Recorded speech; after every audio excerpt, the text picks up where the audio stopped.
Karena nampaknya sekarang banyak orang yang malu mengaku kader PKS. Dan kalaupun sudah menikah sama kader gitu, bisa jadi nantinya nggak milih PKS.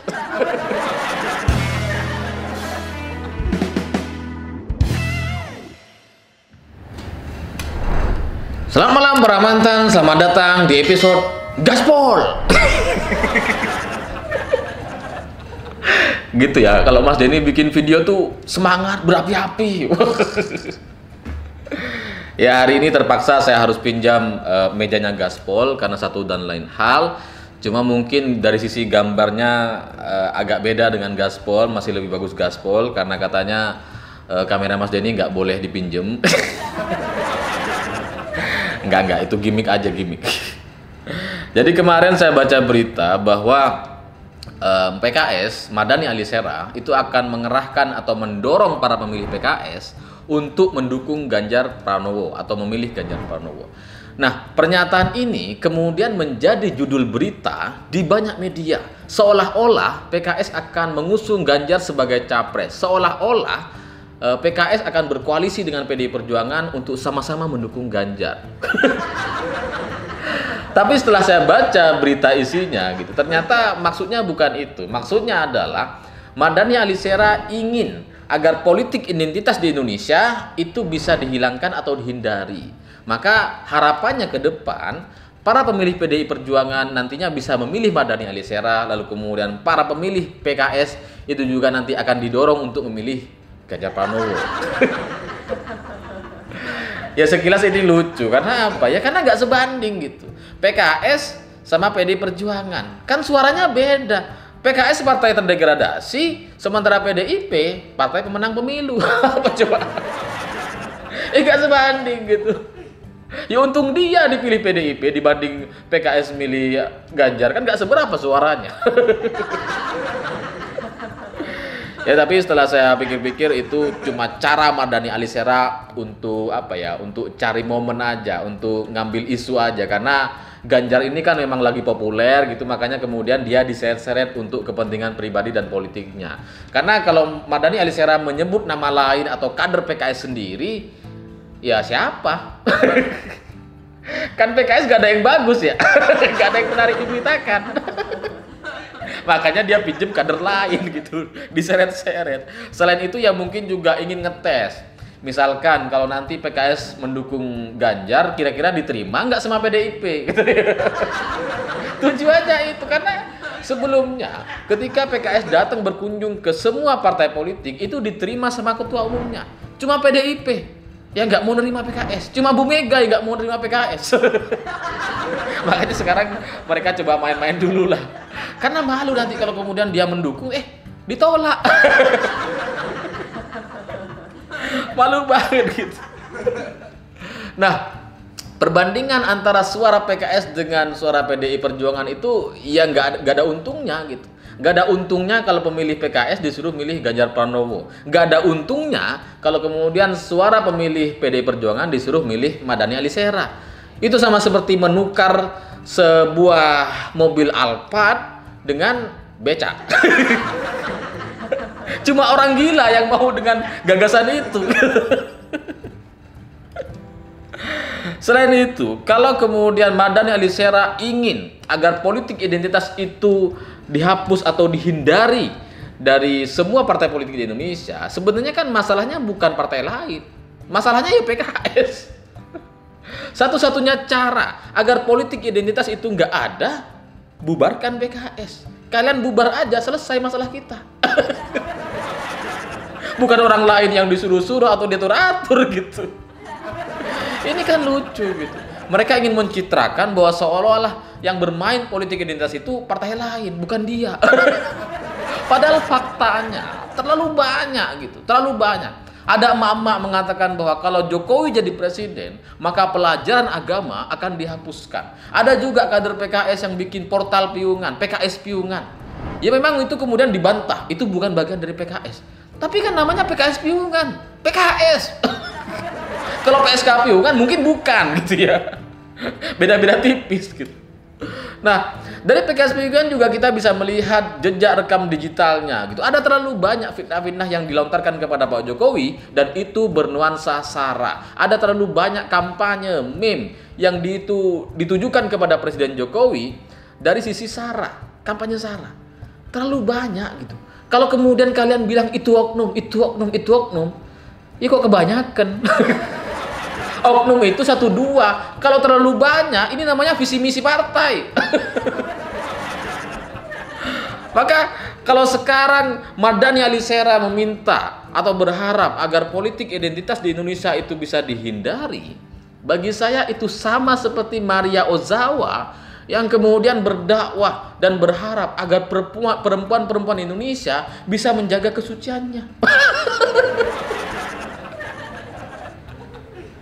Ya memang semua orang berhak atau bisa berubah, tapi kan nggak semuanya bisa.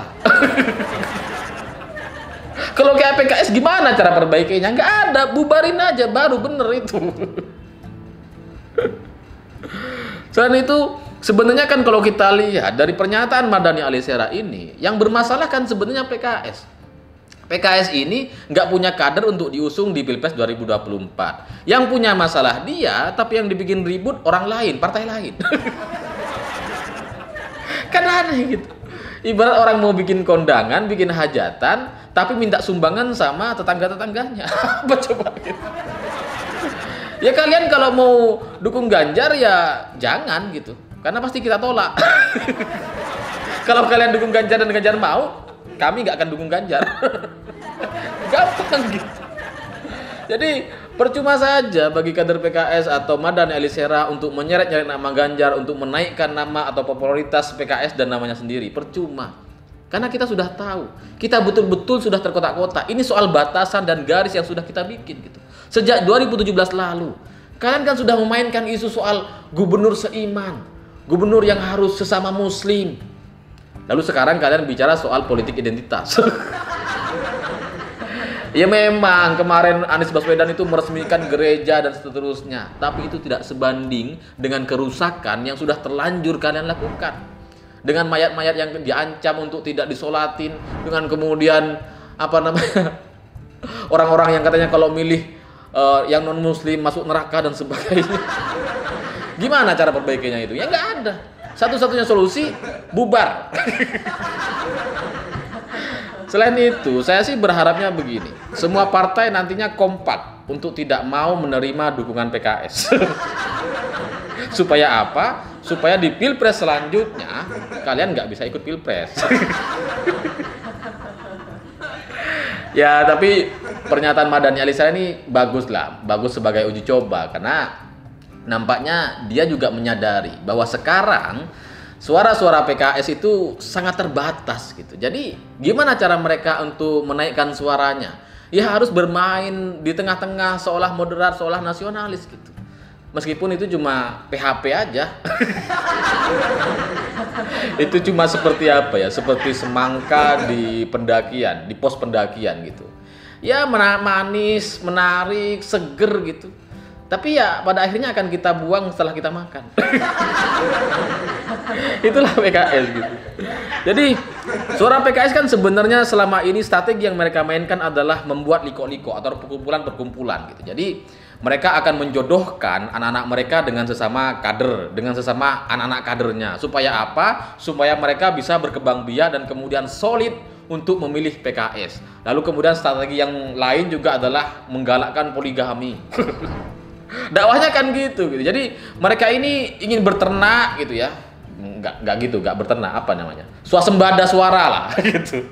Supaya suara itu bisa mereka ciptakan sendiri, lalu kemudian harapannya kalau itu terjadi ikatan silaturahmi atau ikatan pernikahan, nantinya bisa solid untuk mendukung suara PKS gitu, untuk menambah suara PKS. Tapi mungkin sekarang mereka menyadari bahwa itu nggak ada gunanya.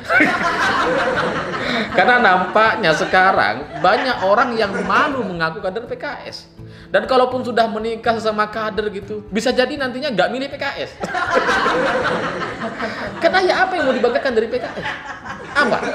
Kadernya siapa sih kader PKS yang bagus, yang berprestasi siapa? Nggak ada.